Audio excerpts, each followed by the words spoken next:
What is going on, everybody? How are you doing today? A little something different today from the channel. I am Jay, Channel Square Pegs, by the way. Hit sub if you haven't been here before. We are not looking specifically at a video game today or talking about my favorite top 5 list or anything like that. Today, we are on a road trip to Cleveland, Ohio. We are going to the Cleveland Classic Arcade and... Wait, hold on.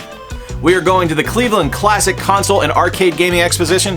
It is a one-day show in Cleveland, Ohio, and I have not been to a con in like 3 years, and I'm kind of itching. I really want to go, and yeah, we're going to look at some really fun games. It is me, my best friend Corey, my wife Meredith, and our son Victor. We are on our way. Let's head to Cleveland.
Alright, so back from the show, and what did I pick up? I mean, that's always the answer at a convention, right? What stuff did you get? What was the swag?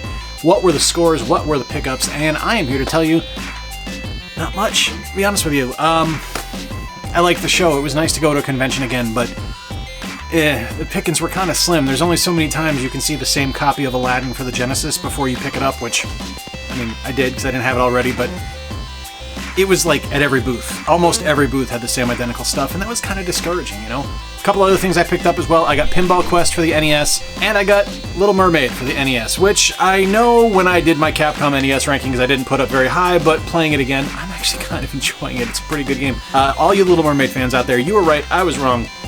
you win. But the big pickup for us was these Taiko drums for the Switch. We just picked up Taiko Drum Master for the Switch, but we wanted something to play with other than the Joy-Cons, and this was on sale there, and we decided to pick it up. It was something that we were looking at. We were actually going to pick it up on Play Asia. It was about $70, but this was $45 at the show, so you know what? Not a bad score. That'll work. So thoughts on the show itself.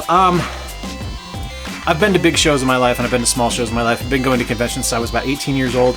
Primarily comic shows. I've never done a game show before. This is the first one I've been to, but it was okay. One of the first things we experienced walking in was we were unaware that everything was pretty much going to be cash only. Admission to get on the show is $10 per adult, and never once were we told that you can't use a card. So we were lucky we had cash on hand because we just happened to have like $40 in our pockets. We typically do everything with a card. But it was kind of awkward to walk in and be like, hey, here's our card. Then, oh, we don't take that. You have to pay with cash. And then when we asked where the nearest ATM was, they told us it was a mile down the road, and after we paid our admission and walked in, there's literally an ATM right behind where they were taking admission, which, yeah, that kind of sucked. The show itself was fine. Like I said, a lot of the dealers had the same stuff, so it wasn't really like I was discovering any kind of grails or relics or anything like that. It was like, oh, look, copy 500 of NCAA Football 2005 for the PS2. Everybody's got it, and everyone's charging $3 for it. Hooray. It's kind of a case of you go to one booth, you've seen everything. Now, there were a few standouts there that, like I said, we got the Taiko drum. There was one booth selling older consoles, which I was just absolutely enamored with. It was a weird show. Like, it wasn't organized. They were doing raffles throughout the day, but they never told us when they gave us our raffle tickets when the drawings were. Just kind of expected you to know when it was, and yeah, we found out, like, as we got there that the raffle was happening, and then when we put our tickets in to get the second one, they didn't let us know when the second raffle was, and that was 3 hours after we left. So it was a little frustrating. It was a disorganized mess, and I wish it had gone better, because I really wanted to be excited about this. You know, for my first gaming show to go to, I really wanted this to be something special, and it was just kind of average. You know, if I were doing this show, there's some things I would have done differently. I would have made sure everybody had something coming in the door. You know, I've worked for the smallest Comic-Cons in the world, and we always made sure that somebody walked away with something. Like, when you came in, even if it was something as simple as a lanyard, every person who paid admission got something, as opposed to just a ticket to enter a raffle. There were no games really to play. There were a few consoles set up for people to test out, but overall, it was just kind of there. It was a swap meet. That's all it was, and that's discouraging. I was hoping for something more. But, that said, it's made me excited for the Midwest Gaming Classic in Milwaukee in November, so I'm really looking forward to that one. Can't wait to see John, can't wait to see Gary, and anyone else that's going to be there. Really looking forward to seeing you folks. Let me know in the comments down below if you were at the show and if I'm completely off base. I'm judging this against shows I went to down in Florida, so this might be a little bit of a different experience here in the Midwest, but I went to some really small shows that were put on by a skeleton crew, and they were run significantly better than what I went to yesterday. Still had fun, just not sure I'd end up going back. If you enjoyed today's video, give me a thumbs up down below. Let me know what you like, what you don't like. Please subscribe if you haven't done so already. We're on our way to 1,000 subs. Would love to have you around when we hit that magical number. Until next time, I've been Jay. Appreciate you spending a little bit of time with me today. Until next time, remember to play more games, stay square, and take care. Talk to you soon.